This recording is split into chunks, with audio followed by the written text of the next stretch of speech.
Today, this architectural firm with the impressive history carries 3 names on the door of its headquarters on the far northeast side, but the first of the 3 is Bolen, and for a very good reason.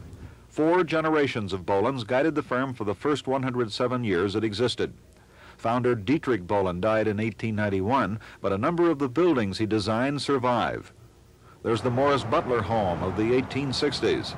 And during that same decade, the St. John's Catholic Church on West Georgia across from the Convention Center. And the Roberts Park United Methodist Church on North Delaware, designed in the 1870s. Dietrich's son Oscar lived into the mid-1930s. He worked closely with Dad in designing the city market in the 1880s.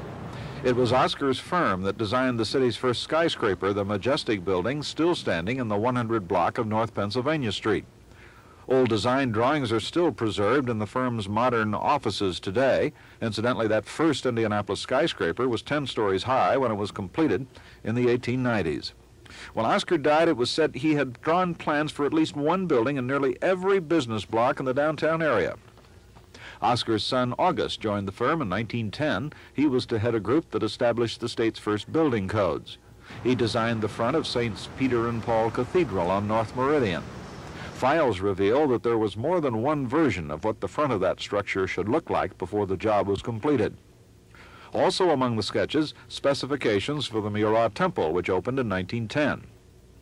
August's son Robert was the 4th generation to come into the firm.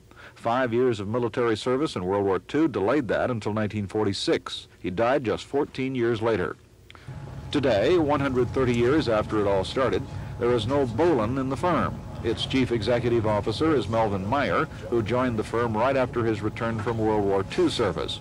In spite of the fact that today they are showing us many advanced methods of drafting by computer drafting and so forth, we feel that there has not been a machine developed yet that can create. And design is a matter of creation, putting what one has in their mind down on paper. Hans Mengering has been doing it much of his life. He first worked for the firm in 1935 when his German immigrant father was structural engineer. Now that's what he is, as well as a survivor of serious injuries while serving the U.S. Army in the D-Day invasion. He says he respects the quality of young people coming into the business. A lot of the kids are instructed better, well, even than we were when I went to school. So I think, for the most part, they're better. Meanwhile, the 1983 version of the Bolen firm, consisting of 16 employees, respects its past but doesn't live in it. One of its recent projects, the Kiwanis International Headquarters in far northwest Indianapolis. The firm's oldest client, the Sisters of Providence in Terre Haute, 1857. It has designed 20 buildings at St. Mary of the Woods College there, including one now under construction. It has designed 9 buildings at Indiana Central University the last 25 years, and the latest one is still in the works. Other current assignments involve projects at St. Francis and Methodist hospitals. The 4 Bolens probably would be proud of the way it has all worked out, for after 130 years, the firm is still playing a definite part in the growth of the area.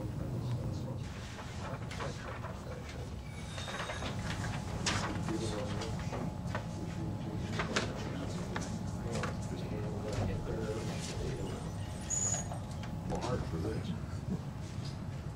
So I think I do have some.